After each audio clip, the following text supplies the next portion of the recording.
everyone. We're going to continue in our story, Little Rascal.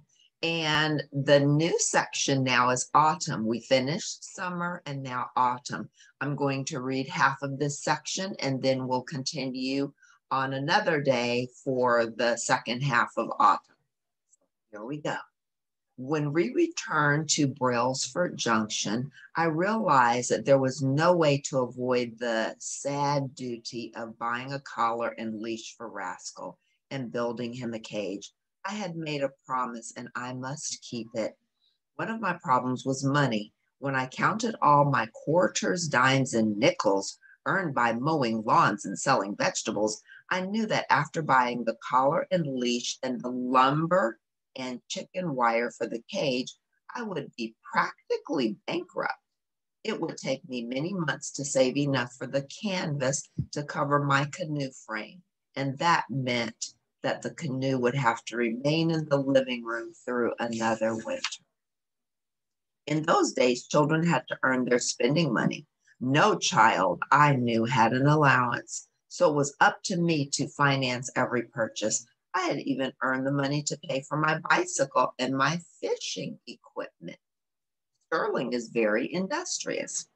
At Garth Shadwick's harness shop, I told that kindly man about my problem. He made a beautiful collar and leash for Rascal and even engraved his name on a silver plate on the collar.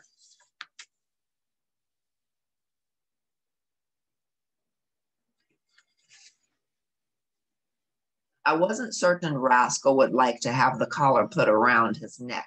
I let him feel it and smell it first, telling him it was his newest treasure. Rascal liked the shining buckle and the feel of the soft leather. Finally, I slipped it around his neck, and to my surprise, he didn't struggle or try to nip me. Instead, he sat up on his square little bottom and began filling the collar the way a woman sometimes fingers her pearls. I knew that I didn't have enough money to pay Mr. Chadwick adequately, so I put 4 quarters on his workbench as a down payment and said I would bring him something every week for the next 6 months. The harness maker looked at Rascal and me over his spectacles and said, "Why, son, I'd be cheating you if I took more than 25 cents for that leash and collar. Now get along with your little coon. I've got work to do." He called the raccoon a coon. Cy Jenkins at the lumber yard was a cat of another color. He had cheated me when I had purchased the lumber for my canoe. Now he pretended to be giving me a bargain in 2x4s and chicken wire. I trustingly put every cent I had into his hands, and he counted it carefully. "Comes out right to the penny," he declared, pocketing all my hard-earned money. "But you'd better start building that cage in a hurry. Your coon's been stealing my ripe grapes. Seen him with my own eyes." The lumber and chicken wire were to be delivered the next morning, so Rascal and I still had one glorious afternoon of perfect freedom before I had to begin building his prison. We climbed the oak tree in the backyard on cleats I had nailed like a ladder up the trunk.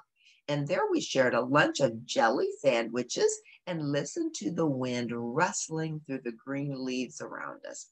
All afternoon, I sat in my favorite crotch of the tree reading a book while Rascal sunned on a nearby limb.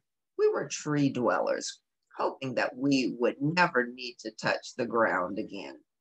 But hunger brought us to earth at last as the sun sank low in the west. My father was away on a business trip, so Rascal and I ate supper from the icebox. Then we climbed the tree once more to watch the stars come out.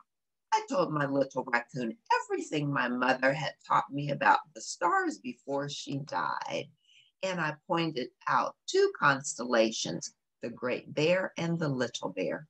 The Great Bear was my constellation. Of course, the Little Bear was Rascal's by natural right. Then I had a sad but happy thought. After we were both dead, we would go to live in the sky. The Great Bear and the Little Bear, swim skimming across the midnight sky together. Building a cage for a beloved pet who loves his freedom is like building a jail for a good friend. The work went rather slowly, and I never let Rascal realize what a terrible thing I was doing. He played with pebbles in the post holes I was digging, ran back and forth through the big coils of chicken wire, and thought we were playing a new sort of game. I planned the cage carefully, 12 feet wide, 12 feet long, and 12 feet high. It enclosed his favorite part of the backyard, including my minnow pool. At one side was his home in the oak tree, and on the other, a little door I cut in the side of the barn, just big enough for a raccoon. Inside the barn, I enclosed a long, disused box stall, covering the floor with fresh golden straw. It was necessary to roof both the cage and the box stall with chicken wire because a raccoon can climb any fence that was ever built. For my own entrance into the cage, I hung an old screen door between two posts and also covered this with chicken wire. I used such a stout hook and eye to fasten this door that I was sure my raccoon couldn't unlock it. But even when the cage was finished, I could not bring myself to commit the awful act of putting my pet in prison. By this time, Reverend Gabriel Thurman and other neighbors were likewise complaining that they were losing ripe grapes from their arbors. People scowled at me when I walked along the street with Rascal on my shoulder. Even though he now wore his leash and collar in the daytime, I let him run free at night, and it was during these dark hours that he stole the grapes. Whenever I was asked crossly when I intended to lock up my raccoon, I would drop my eyes and say, maybe tomorrow. Because so many farm boys were in the American army fighting the Germans in France, school opened late in the autumn of 1918. Women and children and old men tried to do the heavy work of harvesting tobacco, corn, and other crops still in the field. From my big war garden, I dug potatoes, carrots, and beets, which I sold at the grocery store. This brought me a little more cash to put in the earthenware crock, which I used for a bank. But the silver accumulated very slowly. I knew that I could not earn more than $1 a week selling Saturday evening posts. That is like a magazine or a newspaper production, the Saturday Evening Post. In fact, I would have to wait until the muskrat season opened before I could make the money I needed to buy canvas for my canoe. And I would need a few coins for the Irish picnic and horse fair, the most exciting annual event of the autumn season. On the land adjoining us to the west lived the Conway family. Mike Conway's stallion, Donnybrook, was one of the finest trotters in the whole region. Some racehorses adopt a cat or a dog as a stablemate. Donnybrook had taken a fancy to Rascal. Whenever my raccoon climbed a post of the paddock, the black stallion immediately became gentle, changing his shrill whinny to a soft whicker.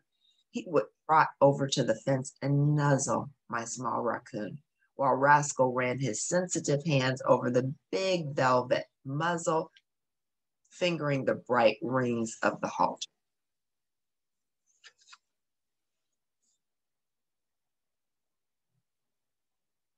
Donnybrook and Rascal like each other. That's nice. Rascal and I were as fond of Mike Conway's Donnybrook as we were fearful of Gabriel Thurman's Model T Ford. Model T Ford, everyone, is a car from years ago. Some of you may not know that. Terrible-tempered minister delighted in blowing his loud horn and speeding through horse-drawn traffic. Once he had come dangerously close to us when Rascal and I were riding peacefully down the street on my bicycle. There was a rumor that Mike Conway, who hated automobiles, had offered to race the minister's Ford around the half-mile oval at the Irish picnic. Excitement ran high all over town as the crowds gathered at the fairgrounds on a bright September morning.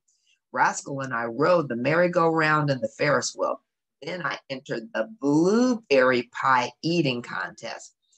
Across the plank table from me was the biggest, meanest, greediest 12-year-old in town, Slammy Stillman. Many other boys were lined up on either side of the table. Our hands were tied behind our backs, and a big pie was placed before each of us. Bang, we were off, with a good juicy plunge through the crust and deep into the berries. Pie tins began to slip, and frantic small boys retrieved them with their teeth. The crowd around us was roaring with laughter, but we were desperate, exasperated, and covered with berries. It looked as though Slammy was winning, but just then a friend came to my rescue. Rascal knew all about blueberries and he loved pie. He jumped up on the table and began eating from the other side of my pie tin, furnishing just enough resistance so that the tin didn't slip. We were gaining on Slammy. Oh my, isn't that cute? So there's Rascal helping. There's Slammy, the big boy. Woohoo! When this big bully looked up and saw what was happening, he leaped to his feet and shouted, "Cheater, cheater, look at that cheater." Slammy had never played fair in his life, but he was always the first to yell, "Cheater!" Rascal and I beat him by several licks. The judges had to disqualify me, however, because of Rascal's help. But I did get a consolation prize, a real league baseball autographed by every member of the local team. That was pretty cool. In the afternoon, there was a wild and crazy race between Donnybrook pulling Mike Conway on a sulky and Gabriel Thurman in his Model T. Twice around the track for the trotter to 3 times around the track for the Ford. So it was Mike Conway with his horse, and a sulky is like a chair with wheels that is behind the horse, so the horse can pull the man. So it's a horse against a Model T, remember, which is a car. After the great horse had won, he pulled over to the fence where Rascal and I were waiting, and in front of more than 1,000 delighted spectators, he nuzzled my raccoon while Rascal trilled his excitement and caressed the big black stallion's muzzle. Twice that day we had tasted victory. My father was still away in Montana at his wheat ranch. It was the longest time he had ever left me alone, and the house seemed empty and deserted. I had decided that I could no longer postpone caging Rascal. I had given him his day of joy at the Irish picnic, but now I must keep my promise and lock him up. Rascal and I ate supper together in his cage, and I stayed talking to him and petting him for a long time. Then, steeling myself to the dreadful deed, I stepped from the cage and closed and locked the door behind me. Rascal at first merely asked politely to be let out. Then he suddenly realized that he was trapped, caged, imprisoned. He ran frantically all over the enclosure, crying out to me. I went into the empty house, but his voice still came to me through the open windows, pleading, terrified, asking for me, telling me he loved me and had always trusted me. After a while, I couldn't stand it any longer. So I went out and unhooked the door and brought him to bed with me. We slept fitfully, touching each other again and again throughout the night for reassurance. All right, I'm going to stop there. Oh my, emotional. It's hard having to cage a pet who's used to being free, but we have to appease the neighbors, and Sterling made a promise and he has to keep it. So we'll pick up on the next time. Thanks for listening.